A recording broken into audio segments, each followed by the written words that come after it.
জাহিদুল ইসলাম বাবু আমার ভাতিজা বলে আমাদের উপরে যেই দায়িত্ব বা যে দোষ আজকে অন্যায়ভাবে রাজনৈতিক প্রতিপক্ষকে ঘায়েল করার জন্য দেওয়া হয়েছে, এটার আমি নিন্দা জানাই।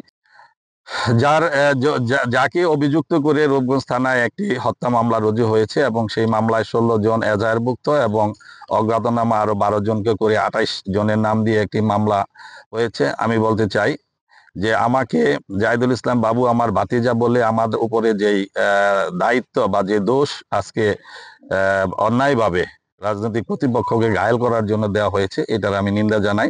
জাহিদুল ইসলাম বাবু আমার বাপের 5 সন্তান, আমরা 5 ভাই, 5 ভাইয়ের কোনো সন্তান জাহিদুল ইসলাম বাবু না। সে আমাদের গ্রামের ছেলে। সে আমি যেমন কাজী মনির সাহেবের সাথে রাজনীতি করি, সেও কাজী মনির সাহেবের সাথে রাজনীতি করে। রাজনীতির স্বার্থে বিভিন্ন প্রোগ্রামে আমরা বিভিন্ন ধরনের ছবি উঠাই।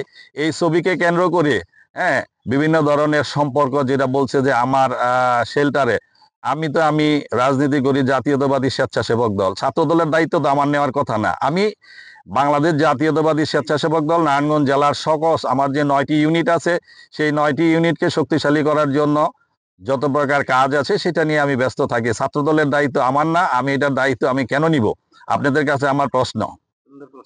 আমি রাসেল মাহমুদ, বাংলাদেশ জাতীয়তাবাদী স্বেচ্ছাসেবক দল নারায়ণগঞ্জ জেলা শাখার সাবেক সহসভাপতি, বর্তমান কমিটির স্বেচ্ছাসেবক দল ফতুল্লা থানা শাখার সদস্য সচিব হিসেবে দায়িত্ব পালন করছি। আমি ছাত্র রাজনীতি জীবন থেকে মাহবুব রহমান মাহবুব ভাই সম্বন্ধে অনেক জেনেছি এবং তার সাথে থেকে রাজনীতি করার সুযোগ পেয়েছি। ওনার মতন নীতিবান রাজনীতিক নেতার পিছনে রাজনীতি করতে পেরে নিজেকে মহান মনে করি।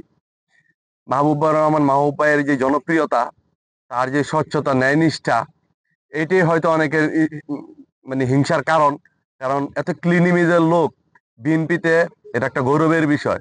যারা মাহবুব রহমান মাহবুব ভাইকে নিয়ে এই মিথ্যা প্রপাগান্ডা ছড়াচ্ছে এবং তাকে হেনস্থা করার চেষ্টা করছে, তার সম্মানহানি করার চেষ্টা করতেছে, আমি স্বেচ্ছাসেবক দলের পক্ষ থেকে তীব্র নিন্দা এবং প্রতিবাদ জানাই।